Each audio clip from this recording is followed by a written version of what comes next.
Mana from Kalilah to Lain Kalilah. To our special guests who have come from outside university, UNIMAS, welcome to UNIMAS. We apologize for the poor air conditioning, but don't blame the Faculty of Social Sciences. Speak to the Vice Chancellor when you tell him the air conditioning doesn't work in the Faculty of Social Sciences. It's a university problem. So today we will endeavor to talk about our experiences in the recently concluded general election. There has been a lot of interest generated in this general election. A lot of it has been positive, a lot of it has been negative. Ada yang kecam, ada yang sokong, ada yang kritik, ada yang ampuh. Okay? So we will endeavor to give you our impressions. It may not be complete because we cannot cover all the elections, the whole elections from Sabah all the way to Perlis and Johor. But we will give you snapshots. Our panel today comprises the head of department, Dr. Faisal Aziz.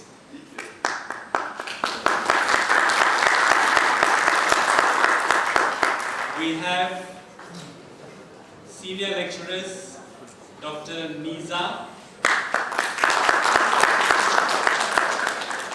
Lain, Mr. Yuen, and on the way, because he's coming from Sabah, he's flying in today. He took the early flight, Dr. Arnold Puyo, who has only recently joined the faculty. I'm your moderator, Andrew. I will also show you a couple of my own slides, but I will do it in between. We'll do something different. So without taking too much time, I will pass the floor now to Dr. Faisal, who will give an overview of the election as it occurred throughout Malaysia. Dr. Faisal.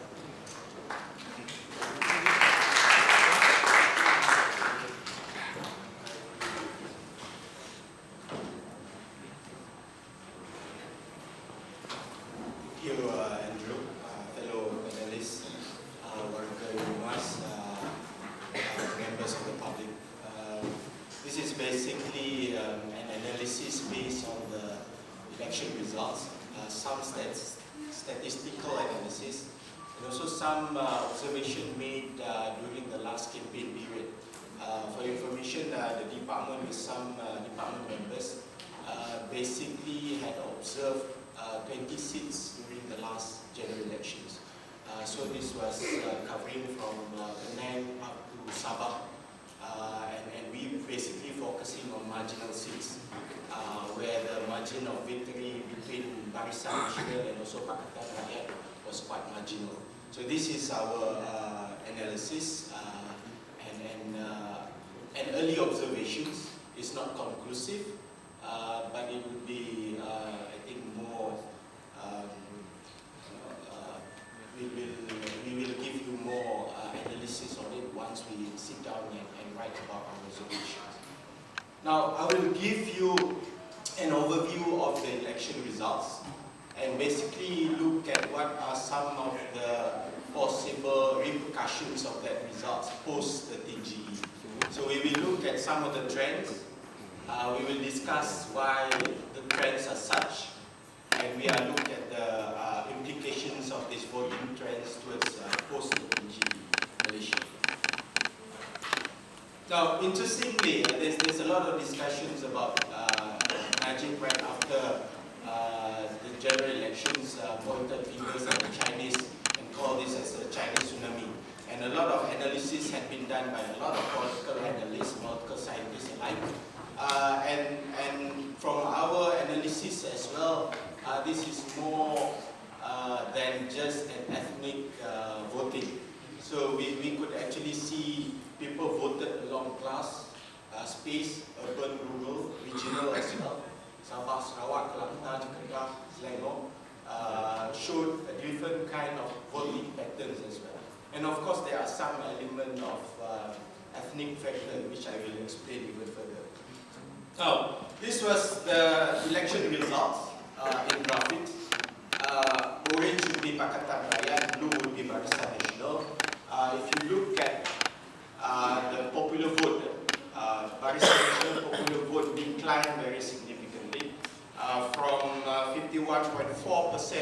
2008 to 47.5% in 2013. And this is for the first time in the history of Malaysian elections that the popular vote for Barisan Nasional dipped below 50%.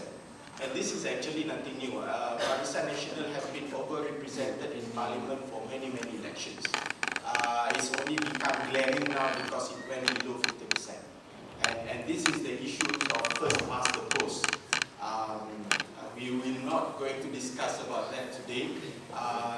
If let's say we have a different electoral system, representation system, we are proportional representation, we might have seen a new government taking over Putrajaya on the 5th of May. But this is first past the post. Winner takes all.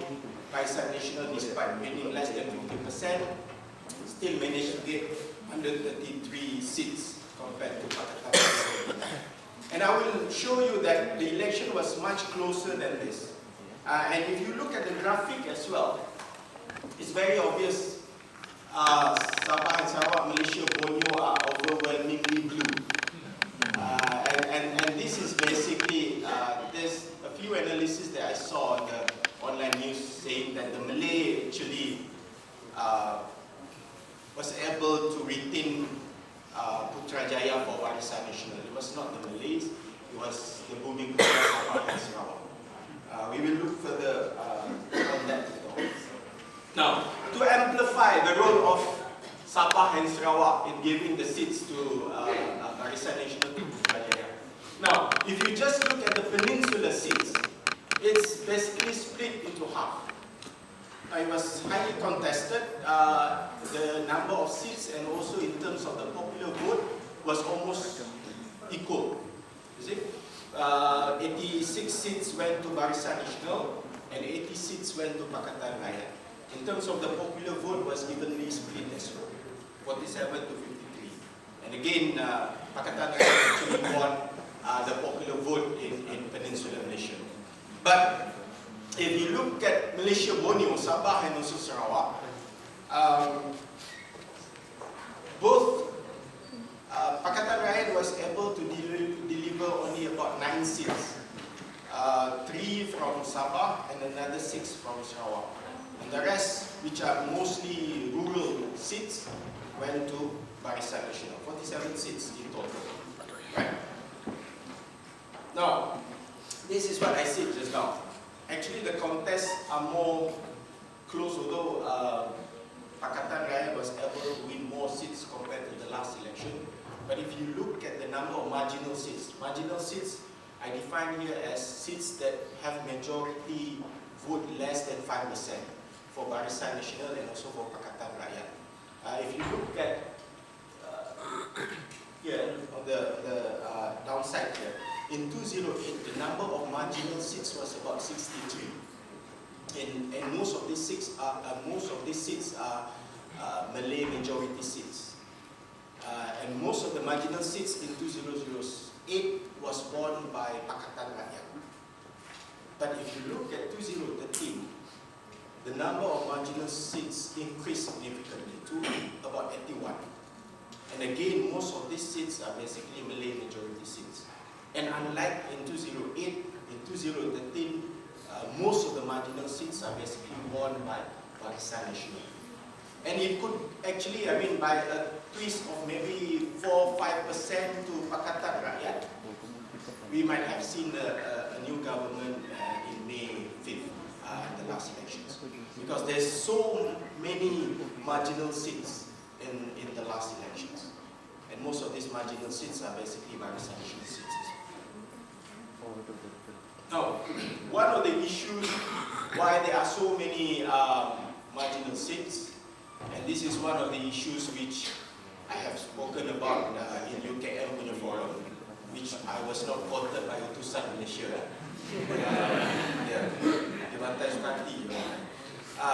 Which I also talk about some of the flaws of the opposition as well. One of those is actually the inability of the opposition to ensure straight fights. And we saw a lot of that in 2013. I'm just looking at most of them, multi-corner contests we saw in Sabah. You look at, it created wanted some sort of history. In Kalabakan, parliamentary seat of Kalabakan, saw 7 corner fights. This was a seat defended by Gafur. And another state seat, Sulabayan, under Sempona district, also saw 7 corner fights in Sempona. Now, the impact was more towards the opposition. Because of these multi-corner fights, multi-corner contests, we saw that at least 7 seats which actually where Barisan Nasional had less than 50% of the popular vote.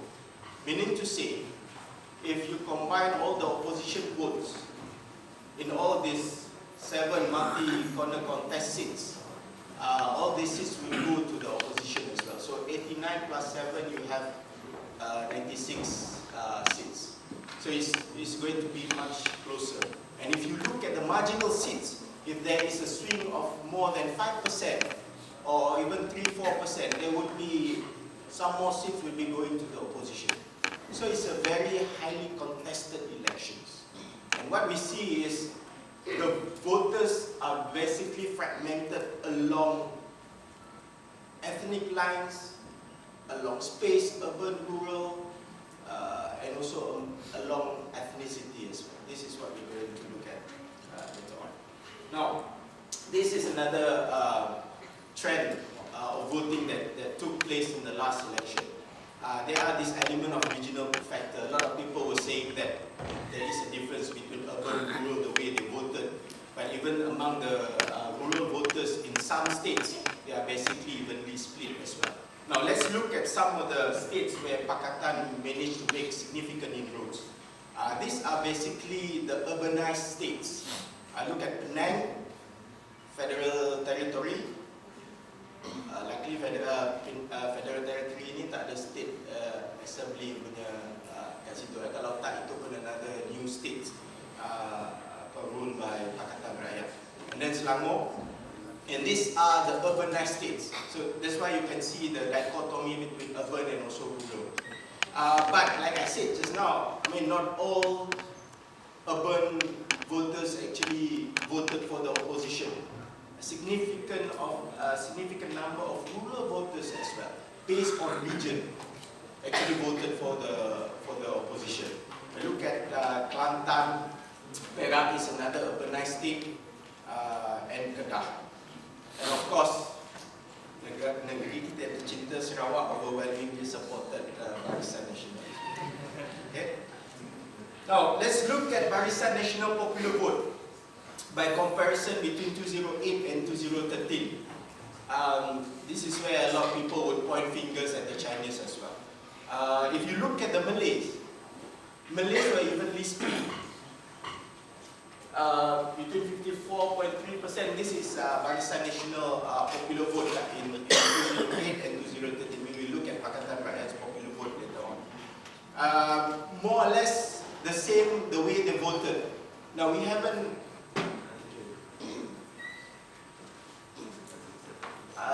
There was a marginal decline in terms of popular vote in 2008 and 2013.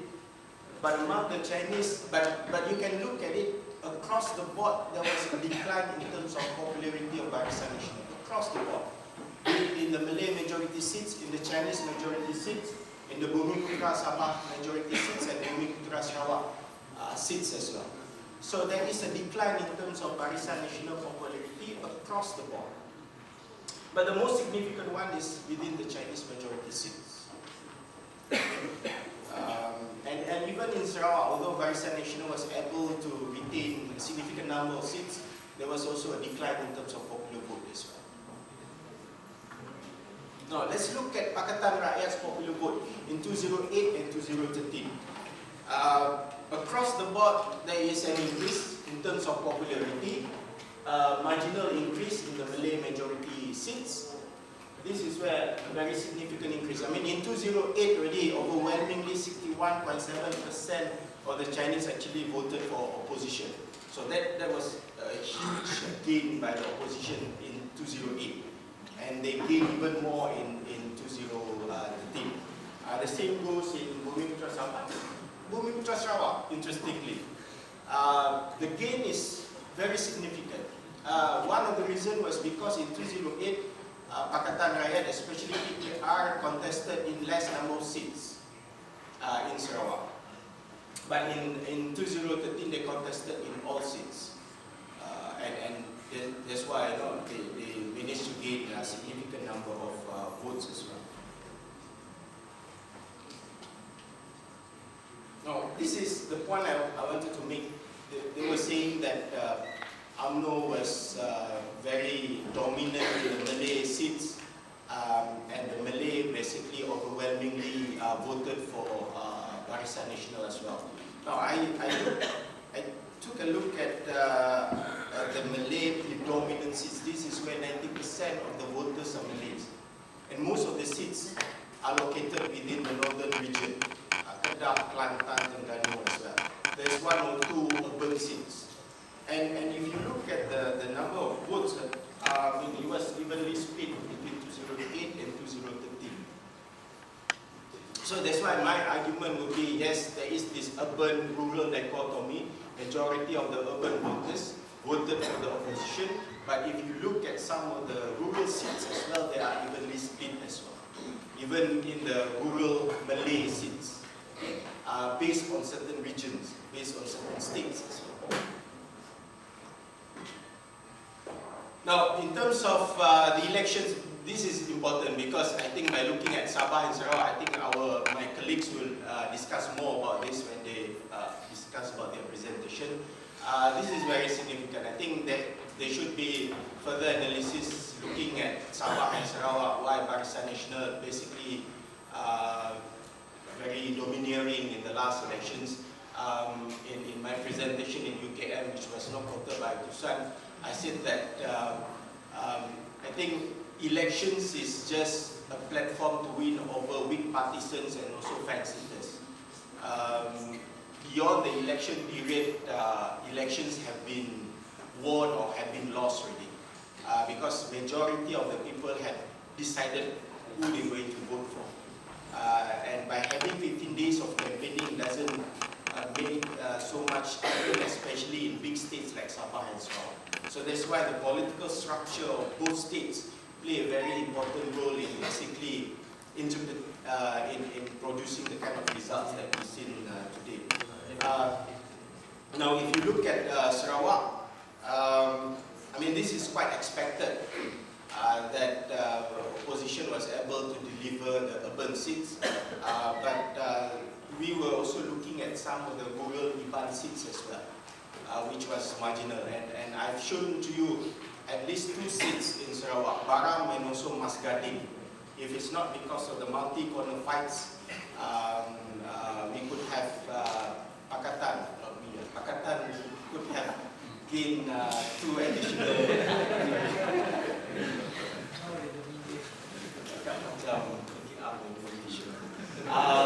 Pakatan, sorry, not me. Pakatan could have gained 2 more additional seats. Baram and also Mas Gading.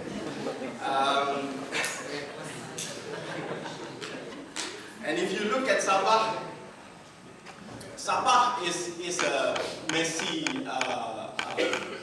state with the opposition fragmented between the United Borneo Front, which basically comprised of the local opposition parties, SAPP and also STAR, and Pakatan Rakyat, PKR, DAP and also PAS. But what is very interesting, I think Anna will discuss more about this, is that the fact that national opposition parties has gained popularity at the expense of the local opposition parties, who people like Jeffrey Kitingan, who started the slogan, Ini Kalilah. I think although Sabah Sarawak didn't contribute much to Pakatan Rakyat in the last election, but both states contributed to the very popular slogan, Ini Kalilah Ubah. Okay? But despite Jeffrey Kitingan started the issues of regional autonomy, Sabah autonomy, Ini Kalilah Ubah dan sebagainya, but they lost a lot of seats. And the interesting thing is, because we were able to go to Sabah during the campaign period, Jeffrey try to portray that STAR and also SAPP as a genuine local opposition parties.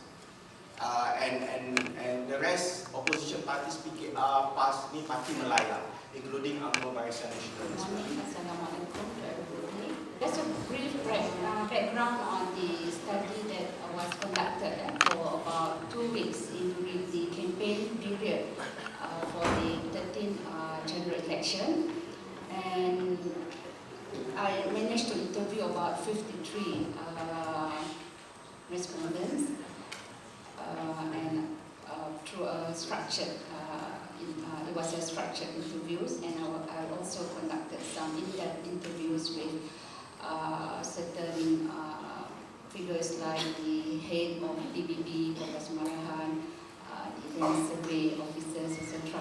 Okay, just to verify some of the information that I got. And also from political participatory observation.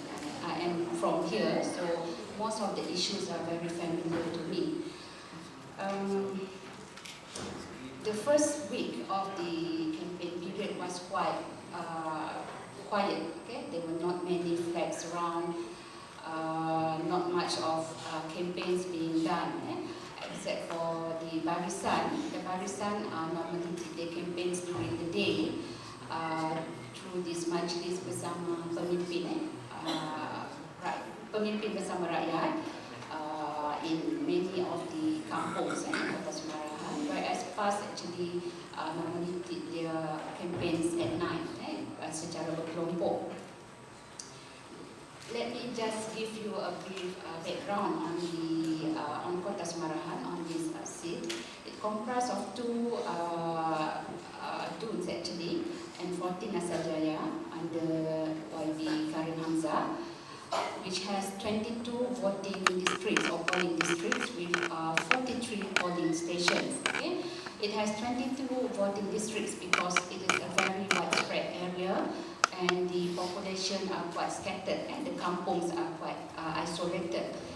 The biggest number of voters would be from Batu Blat or Kampung Baru, comprised of Kampung, the people of Kampung Baru, with 104,023 voters.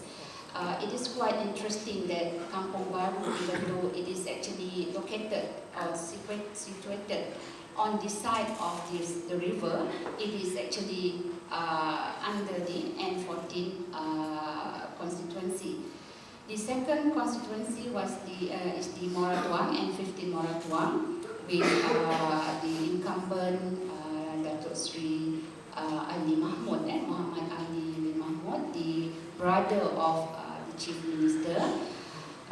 Moratuang has 8 voting districts with 46 polling stations, because the number of voters in Moratuang actually is much higher, about 10,000 higher than those from Asal-Jaya. For the PRU 13 and 15, Moratuang has 10 additional voting districts with the completion of the new army camp in Bukit Rangan, which I did not have the data of how many registered voters are there for this army camp, but I do know that 4,391 of them voted this time around, and about 95% of those votes went to Barisan Nasional. Okay? And the ethnic composition of voters in Kota Semarahan: Malay 60.61%, Chinese 12.1%, Iban and Bidayo 26.02%, and others 1.27%. And Kota Semarahan has always been considered a stronghold for Barisan Nasional. Okay, let's have a mention that 1999, after the reformation, political reformation, there was quite a fight in this area when PKR first fielded its candidate, Zulrushdi Muhammad Hol, and he actually managed to obtain about 5,092 votes, which is about 40% of the votes at that time. In 2004, however, there was no contest and the Chief Minister won again.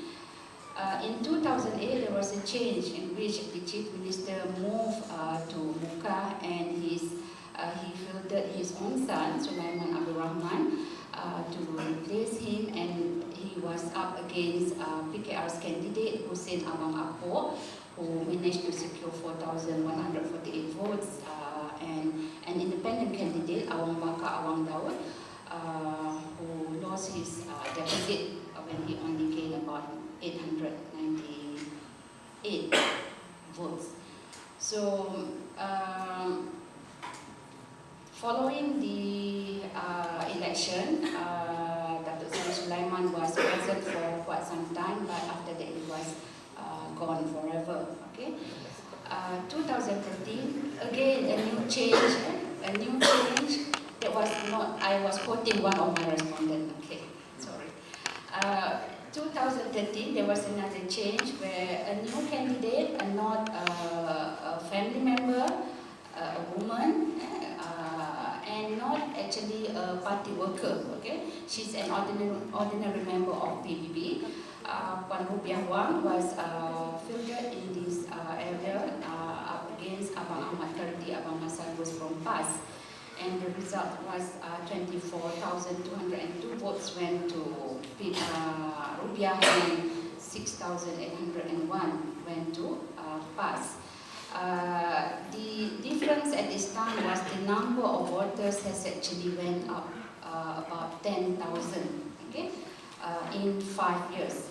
The data that I got from SPR from 2008 to 2009 recorded only 1,000 increase, 1,000 from 2008 to 2009. But from 2009 to 2013, within 4 years, it was about, the increase was about 8,000. Okay, so total 10,000. It could be due also largely to the new army camp, but as I said, I did not have a figure of how many voters, registered voters are from the camp, but those who turned out to vote was only 4,300 or less. And the candidates, Puan Rubiah Wang from PBB, she's a housewife, 45 years old, born in Kampung Tanjung Parang, which is across the river, about 10 minutes from the ferry point. She has a Bachelor of Social Science from UKM. She started her career as a teacher at SMK Openg, and then became a Sarawak Administrative Officer in Semenanjung, and then was briefly at the Samarahan's Residence Office before she was appointed as District Officer at Asajaya, where she was up until she was nominated as the candidate. As I mentioned just now, she was an ordinary member of PBB since 1987. Okay? And the past candidate was Abang Ahmad Kardi, Abang Masagus. He actually contested in Bentimaru in the last state election, where he lost to BN candidate Razali Ghaffur with about only 391 votes, okay, a very slim majority. He was born in Sepau, Betul, not a local from Semarahan, but a local Sarakian, a lawyer, where he obtained his Bachelor of Law from UKM. He's a committee member of Pusat, Exco of Hikmah, etc. Deputy Chairman of Hikmah Legal Unit, Vice Chairman of Persatuan Belia Prihatin, and Legal Advisor of Mahat Tafiz Ahmad, Anak Yatim Darul Fuqaha in Bangi, Selangor. Okay, so he very young candidate. He is only, I think, 34 years old. The issues, okay, these are some of the issues that I compiled from the respondents, okay, and there are actually three big issues. The first one is on land. Again, I also separate the land issue into 3 land titles, in which many villagers are complaining that they have not obtained land titles to the house and to the land that they are occupying today. People from Kampung Meranik, Kampung Tanjung Bundung, Kampung Sindang, and my own kampung, Kampung Endap, they were all Kampung Empila, etc., Tanjung Karang, a few of them, complain about how they have actually lived in this area for more than 50 years, but they have not got their land title. And also with that came the problem or the issue of misuse or abuse of power by the penghulus, where some houses, some lands get their titles, but those would be of the penghulus and their relatives. Okay, and the issue of NCR land, which would be some would categorized as reserve land, tanah adat bersebelahan kampung. When the villagers applied for this land, they were told that this has been set aside for public use, but then they will see these lands being explored by the private companies for plantation of palm oil. So they are not very happy with this, and this issue has been prolonged for years and years. And the third issue about land is resettlement. There are many kampungs which are getting crowded, like Tanjung Bundung proper, Kampung Baru, Kampung Sindang, Kampung Tanjung Parang. Those are all very crowded kampungs, and they have been promised that if they if they stay here for more than 10 years, then they are eligible to apply for temporary occupied land. Okay, but that was only talks. They have not get any response when they inquired about this, and what they managed to obtain now is to buy a second, a low-cost housing in kampungs like Tanjung Tuang. They were promised lot, temporary occupied land, but at the end they were given the alternative to take this second, this low-cost housing, which started its construction, finished already in Tanjung Tuang, and that's one of the first. The second issue would be on the BN itself, where, as I said just now, the incumbent, Datuk Sri Sulaiman, was present here for a while, and then he was missing in action. He resigned from his post as Deputy Minister of Tourism in late December 2009, and he has disappeared ever since. And the people are very unhappy with this because he has not been doing his job well. Although many of the respondents actually did not know who the incumbent was. Okay, his job was actually carried out by Karim Hamzah, the State Assemblyman of Asajaya. Some also complain that Datuk Sri Sulaiman has bad PR. He has language problem. He couldn't understand during his campaign. This was 2008 campaign period, but people like to recall old stories. So they were saying about how he actually did not manage to get across his messages to the audience because of his language problem. The current candidate was, she's a local, so most would have thought that would be an advantage to her, because also being a former district officer, she's familiar with the government officials over here, and it will be very easy for her to conduct her job later on.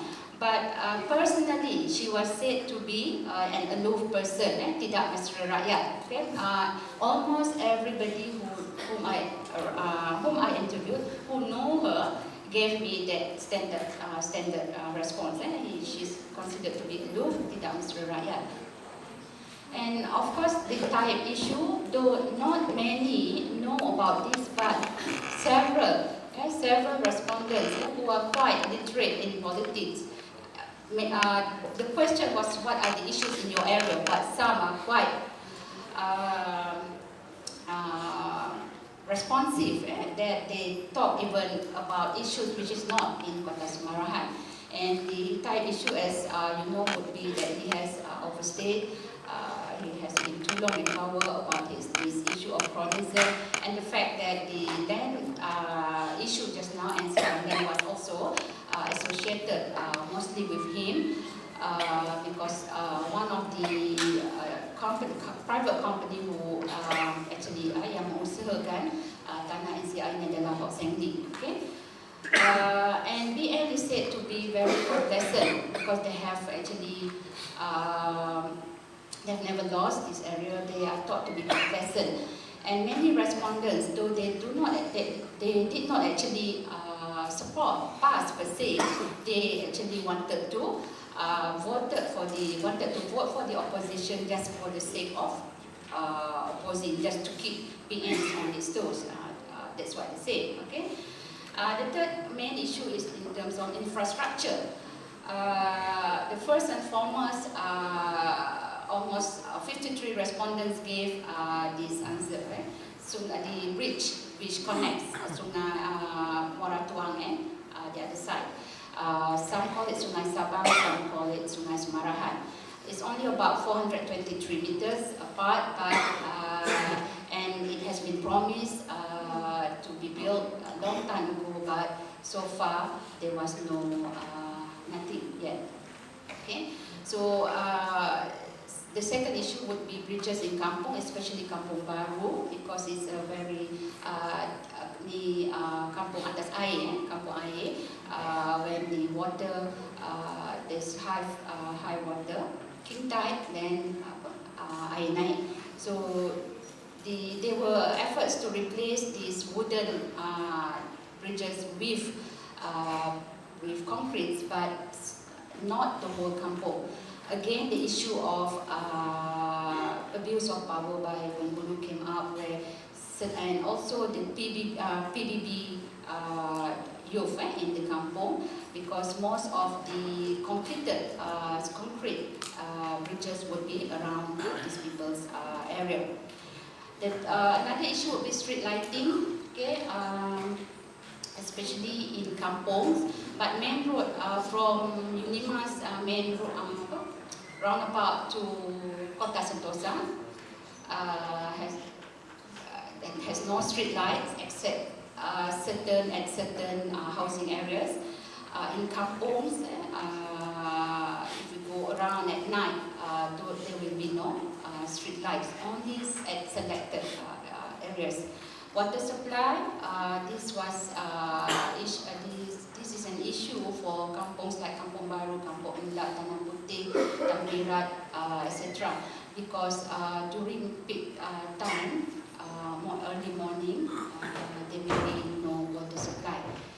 Electric supply for those who are building new houses, they need to wait for new project, like electric project, for them to apply. So they've been applying, and so far they have been waiting for years.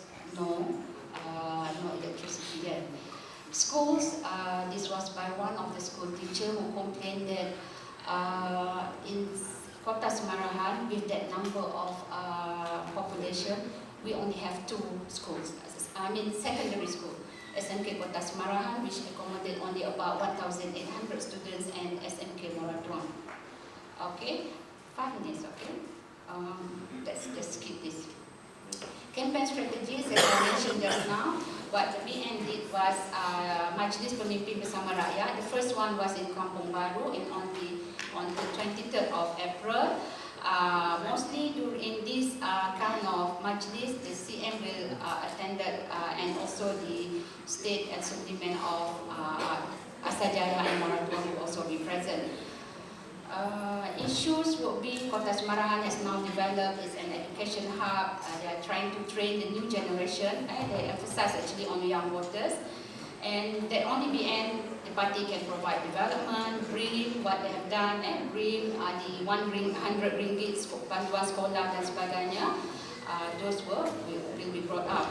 Campaign strategies bypass drama kelompok and individual houses in selected villages, door-to-door and person-to-person approach at selected villages and public premises. They mostly during the campaign, they will talk about the Pakatan Rakyat Manifesto, the accomplishment by Pakatan Rakyat governments in Selangor, Penang and Kelantan, and local issues identified for specific kampung like land title, NCR land, water supply, landfill, which is very close to one of the schools within the area of Kampung Rebus, Kampung Lain and Kampung Baru. Okay. Is this unhappiness being translated into votes? Okay, I would say definitely not much. Okay, these are just some of the results that I would like to highlight from a few voting districts which I thought worth mentioning. PAS only won in five in PRU 13. There were five polling districts, including one in Sambe, some are in Sambe, and another one in Jenang. And Dewan Masyarakat Maratuang, this is actually located just before the Kota Sentosa, and this is where I voted. Okay, I don't know. I mean, when I registered, somehow I was tercampak ke kawasan ni. It's okay. I should be here actually. Okay, but I was there, so it's okay. And overall, in the PRN 2011 as well, PAS only managed to make headways in five voting districts, including Kampung Ampila. But somehow this time around, Kampung Ampila has the number of supporters from PAS has gone down.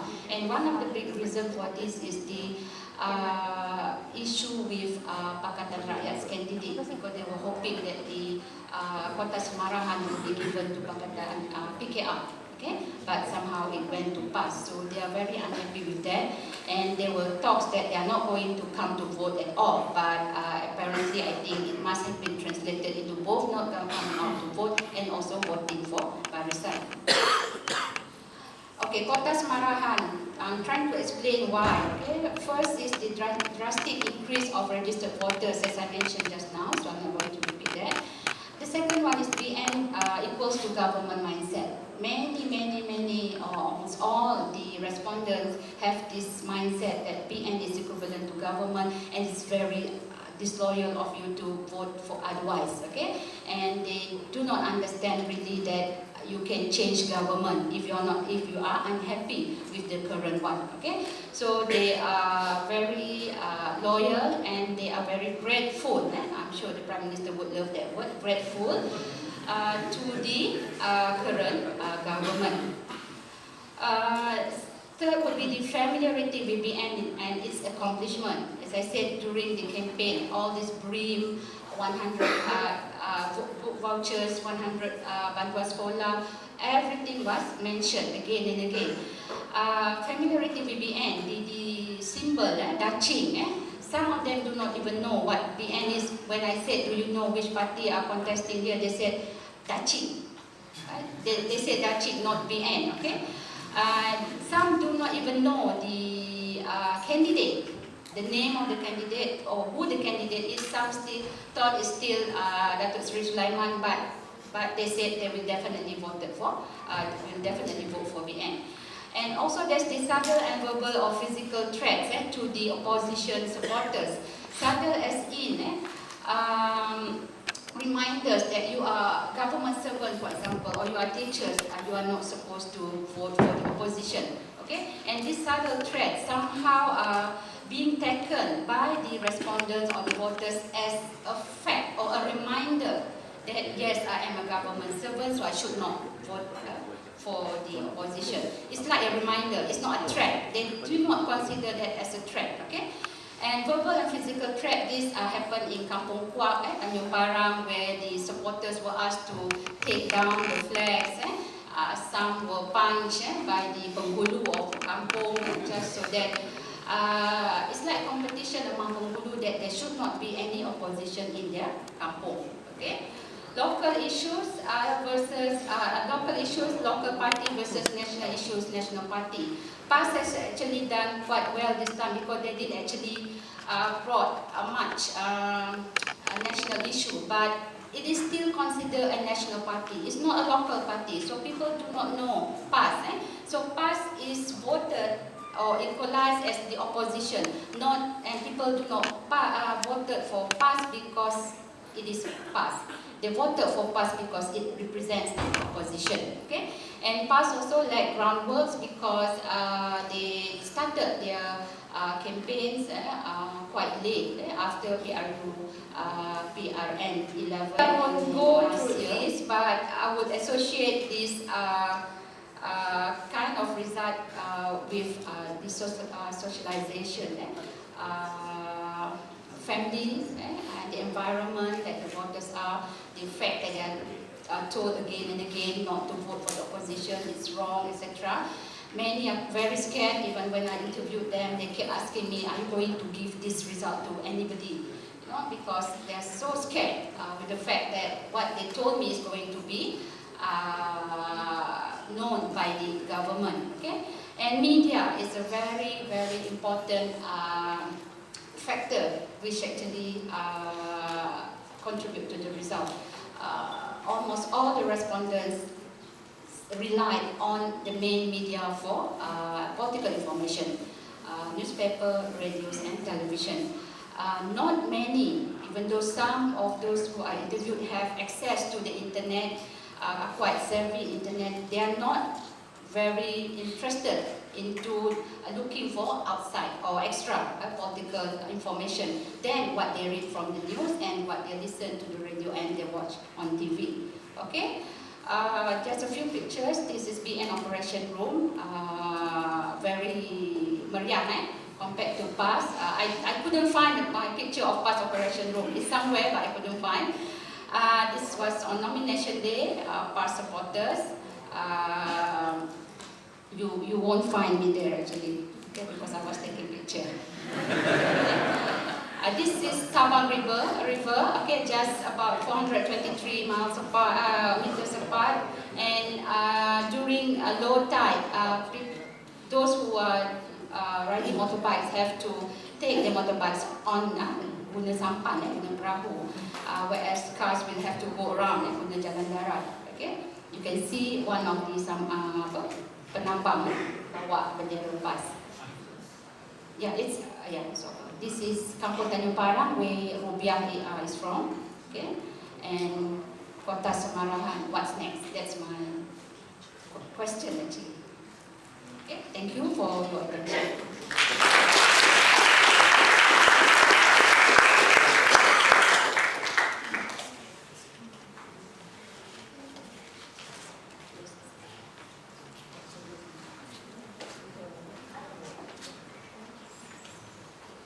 Okay, thanks, Kalilah.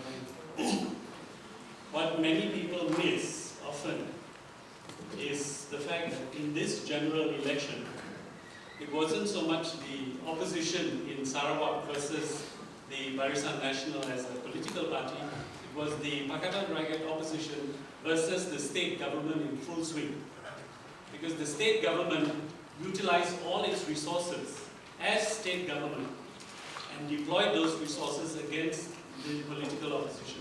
So if you're talking about a fair contest, it was actually a very unfair contest, and that cannot be disputed. I'll go to my third slide now, and essentially telling you more about gerrymandering. These are the implications of gerrymandering. The smallest constituency in Sarawak is Igan, parliamentary constituency. It has 17,771 voters. Yeah? The largest constituency, parliamentary constituency, is Tampin. It has 84,732 voters. So, when the member of parliament for Igan, this is Wahab Dollah, when he goes to parliament, he may represent he represents the constituency of Igan, but his constituency is worth nearly five times yeah, in terms of weightage to stump in. So that is the imbalance which the Electoral Commission refuses to address. With that, we continue to the next presenter. Our next presenter, he's dressed in black mainly because he does a lot of research on punk groups. Yeah? But Mr. Yuan, who is a member of the faculty, spent his general election observing the situation in Andak. And he has some very interesting observations to make. And I will just hand it over now to Yuan.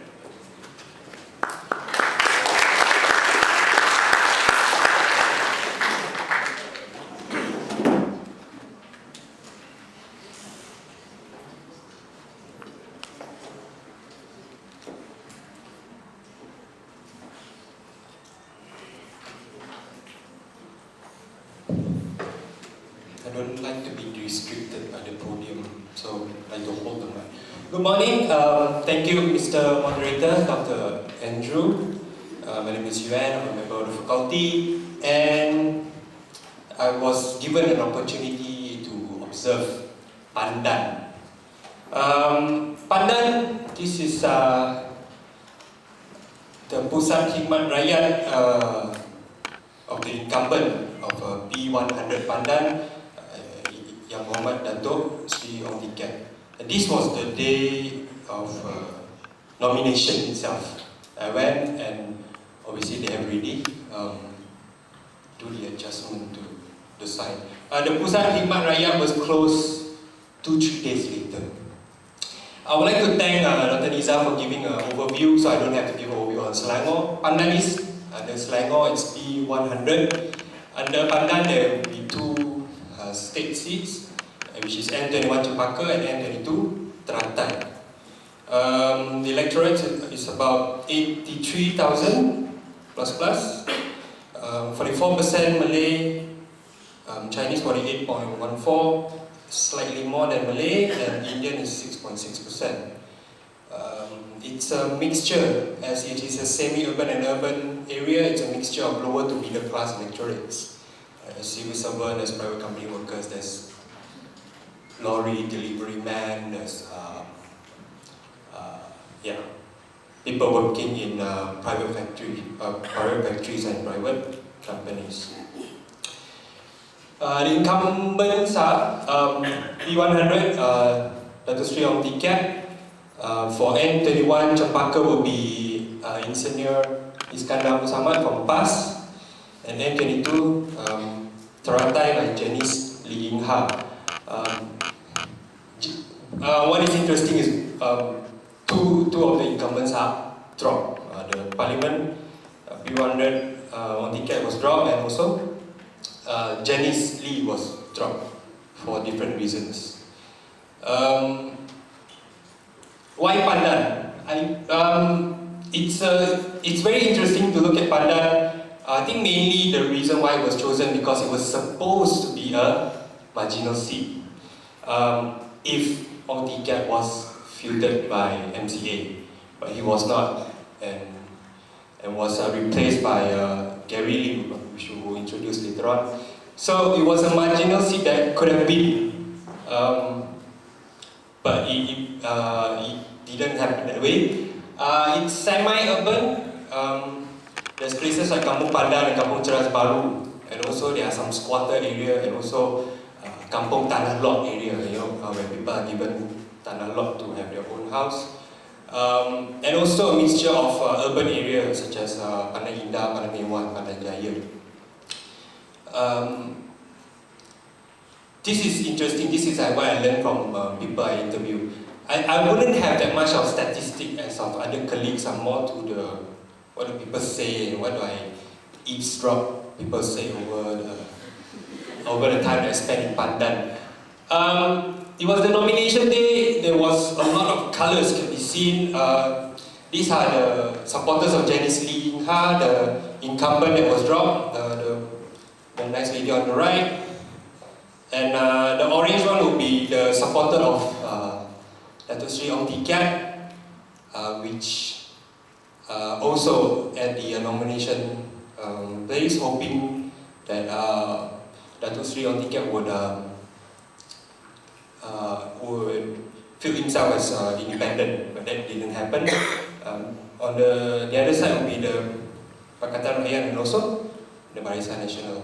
The Barisan Nasional people are obviously better fed and than the Pakatan people. They have nasi lemak, they have mineral water, they have a lot of and the t-shirts are quite uniform, which I got one also.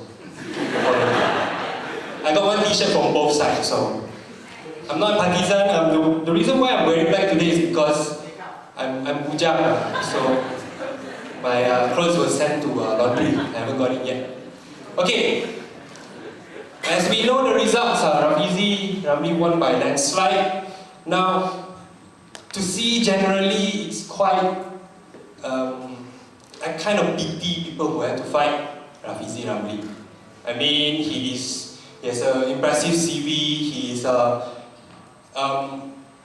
ironically, for a place which Barisan Nasional is the incumbent, they later become the weaker, the David of the David versus Goliath kind of comparison. As we all know, Rafizi Ramli is a Ketua Pengarah Strategi for PKR. He is the brain person. He has a degree and also certificates for both accounting and engineering. He spent most of his time education in UK, in Scotland, and in elsewhere. SNDP also championed the Bunuh agenda, but SNDP proposed Sabah IC.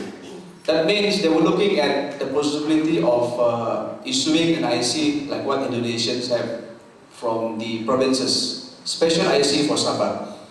And PKR, of course, proposed a 7-point agenda for Sabah, and as well as the PKR Kuching Declaration. Now the results. It's interesting this time because the opposition managed to increase its share of federal and state seats. PKR managed to win 7 seats, DAP 4, and STAR only 1. Despite the brouhaha, despite the excitement about ini Kalilah, STAR only managed to win 1 seat, that is in Bingkor through Jeffrey Ketingan. Now, as expected, if you look at the Malay Muslim Bumi-Putra constituencies, BN managed to win with a substantial number of, with an increase, very substantial increase in the majorities obtained by its candidate. There was only one significant reduction, that is in Klias. Najib Mukin actually lost in Beaufort.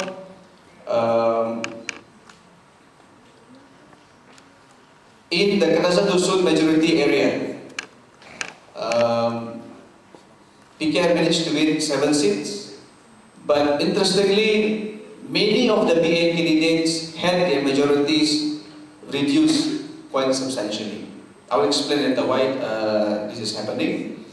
In the Chinese majority areas, of course, the opposition continued its dominance.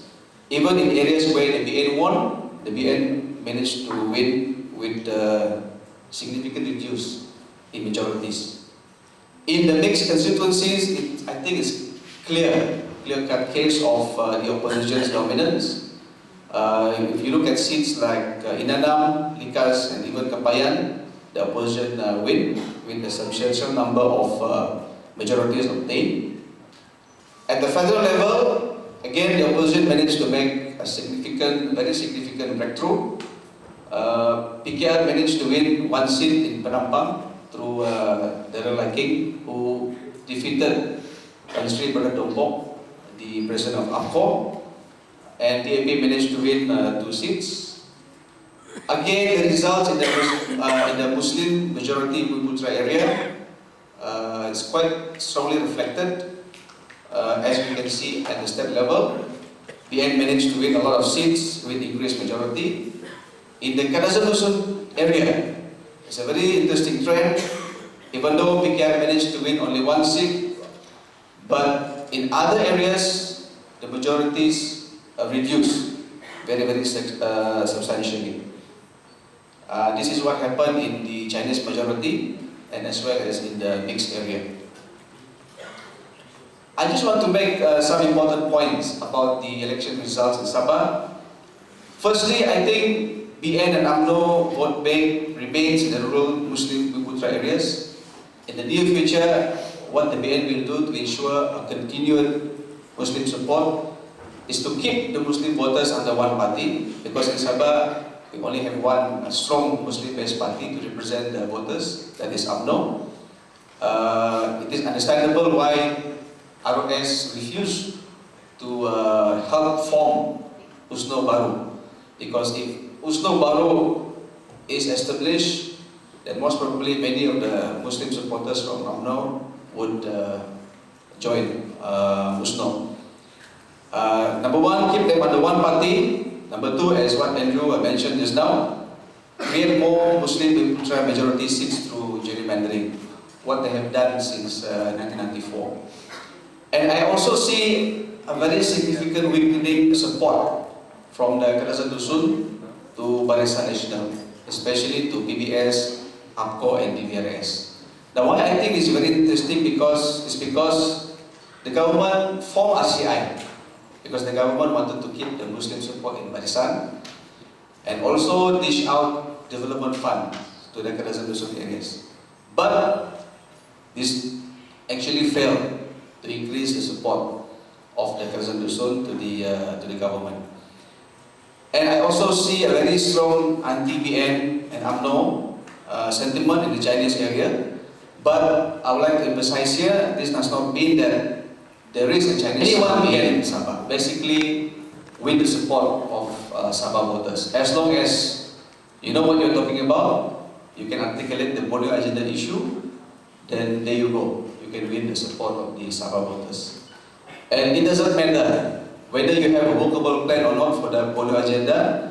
That is a second issue. The most important issue is how well can you articulate the Borneo agenda. When people look at Jeffrey in the beginning, people thought that Jeffrey was talking nonsense because he said he wanted to create a country for Sabah. Jeffrey was seen as a very ambitious leader. But people did not look into that. People look at how capable Jeffrey was in articulating the Borneo agenda. And there is also this talk going around that the reason why this time, after so many attempts, Jeffrey managed to win in Bikor was because of the help of his own brother, Parit Bitingan, who wanted Jeffrey to win and to be involved in politics actively one more time. And some party sources told me that actually Jose Parit Bitingan wanted to step down long time ago, but he couldn't find any suitable successor to replace him, not his deputy. And these party sources further added that actually Parit wanted his brother Jeffrey to return to the party and to lead the party once more, because Jeffrey, despite the fact that he likes to jump from one party to another, people in some areas love him, support him. Now another important thing which I want to share is what I call as the nationalization of local politics. Because a lot of voters now have started to accept peninsula-based party, not necessarily local-based party, in order to champion local issue. So as a conclusion, I would say, based on the electoral results, based on my observation, I don't see any evidence of a racial tsunami in Sabah, as what we see in Peninsular Malaysia. What I see is a very interesting changing dynamics of Sabah political landscape and weakening support for BN. So this is to say that Sabah is not necessarily a fixed deposit for BN anymore. Maybe it is still a fixed deposit, but it is about time that this fixed deposit will be withdrawn by BN. And interesting, the voting patterns also cut across racial and geographical boundaries. Strong sentiment among the Kalilah Dusun and Chinese, And I put a question mark there because could this be the end of parochialism?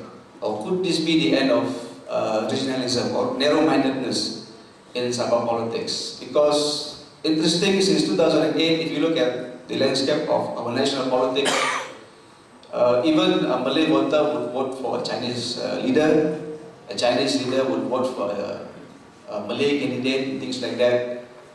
I also see a very significant trend in Sabah, where voters don't really mind whom they vote for. As long as the issues are there, you can articulate those issues, then you can get their support. So with that, thank you.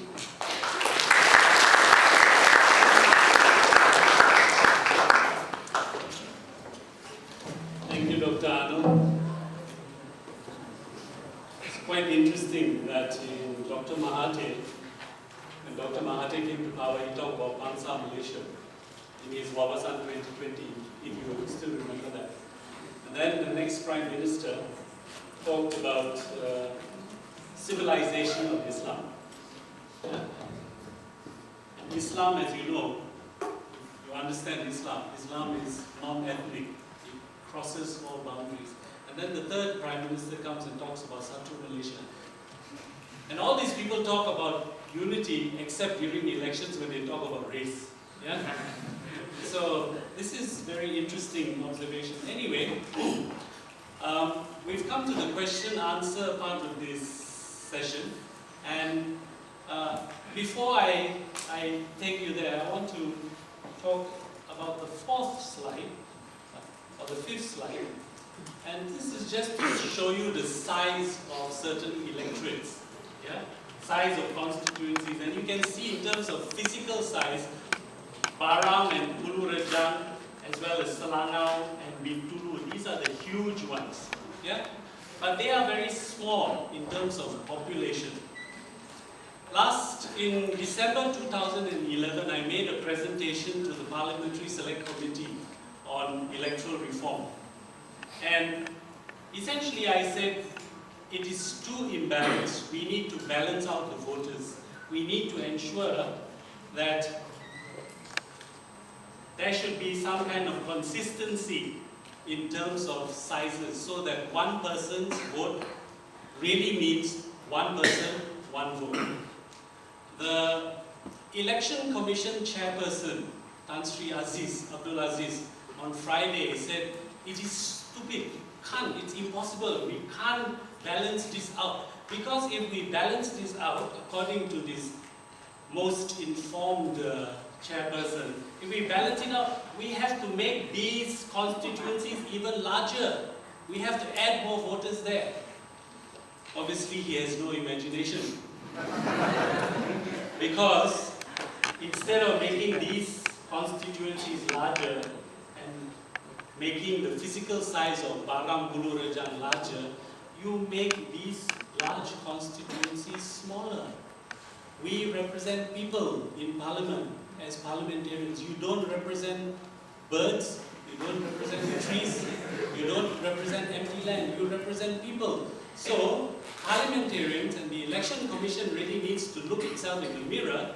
Yeah? When you say it cannot be done, or you don't want to do it, which is the question?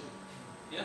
You can keep all these seats, you just raise the size to get to the sort of the green line, and then you cut these ones into two. So Stampin, you split into two or three. Sibu, Lanang, you split. Yeah? Mambong also you can split. You don't have to enlarge these constituencies. Yeah? So just my last point. So with that, let's invite the panelists up to the stage and we can have a question and answer. This is your time. So if I can invite all the panelists.